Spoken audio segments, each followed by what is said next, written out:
Europe में यूनान नाम का एक देश है। यूनान में पुराने समय में मिदास नाम का एक राजा राज करता था। राजा मिदास बड़ा ही लालची था।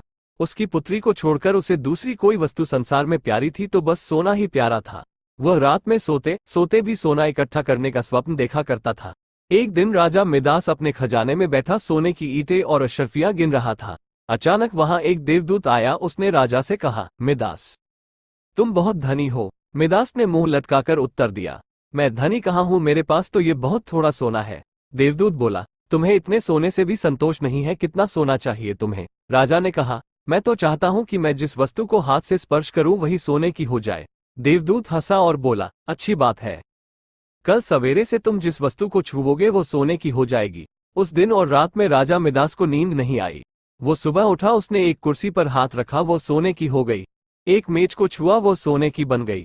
राजा मिदास प्रसन्नता के मारे उछलने और नाचने लगा। वह पागलों की भांति दौड़ता हुआ अपने बगीचे में गया और पेड़ों को छूने लगा। फूल, पत्ते, डालियां, गमले छुए, सब सोने के हो गए।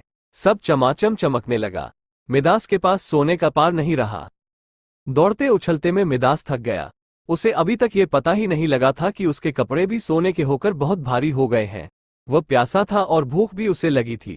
बगीचे से अपने राजमहल लौटकर एक सोने की कुर्सी पर बैठ गया। एक नौकर ने उसके आगे भोजन और पानी लाकर रख दिया, लेकिन जैसे ही मिदास ने भोजन को हाथ लगाया वो भोजन सोने का बन गया। उसने पानी पीने के लिए गिलास उठाया तो गिलास और पानी सोना हो गया। मिदास के सामने सोने की रोटियां, सोने के चावल, सोने के आलू आदि रखे थे। वो भूखा था, प्यासा था, सोना चबाकर उसकी भूख नहीं मिट सकती थी। मिदास रो पड़ा। उसी समय उसकी पुत्री खेलते हुए वहां आई। अपने पिता को रोते हुए देखकर पिता की गोद में चढ़कर उसके आंसू पहुंचने लगी। मिदास ने पुत्री को अपनी छाती से लगा लिया, लेकिन अब उसकी पुत्री वहां कहाँ थी? गोद में तो उसकी पुत्री की सोने की इतनी वजनी मूर्ति थी कि उसे वह गोद में उठाए भी नहीं रख सकता था। बेचारा मिदास सिर पीट पीट कर रोने लगा।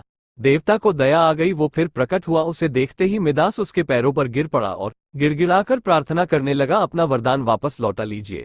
देवता ने पूछा, मिदास, अब तुम्हें सोना नहीं चाहिए, अब बताओ, एक गिलास पानी मूल्यवान है या सोना? कपड़ा, रोटी मूल्यवान है या सोना? मिदास ने हाथ जोड़कर कहा, मुझे सोना नहीं चाहिए। मैं जान गया हूं कि मनुष्य को सोना नहीं चाहिए। सोने के बिना मनुष्य का कोई काम नहीं अटकता। एक गिलास पानी और एक टुकड़े रोटी के बिना मनुष्य का काम नहीं चल सकता। अब सोने का लोभ नहीं करूंगा। देवदूत ने एक कटोरे में जल दिया और कहा, इसे सब पर छिड़क दो। मिदास ने वह जल अपनी मेज पर, कुर्सी पर, भोजन पर, पानी पर और बगीचे के पेड़ों पर छिड़क दिया। सब पदार्थ पहले जैसे थे वैसे ही हो गए। कहानी की शिक्षा।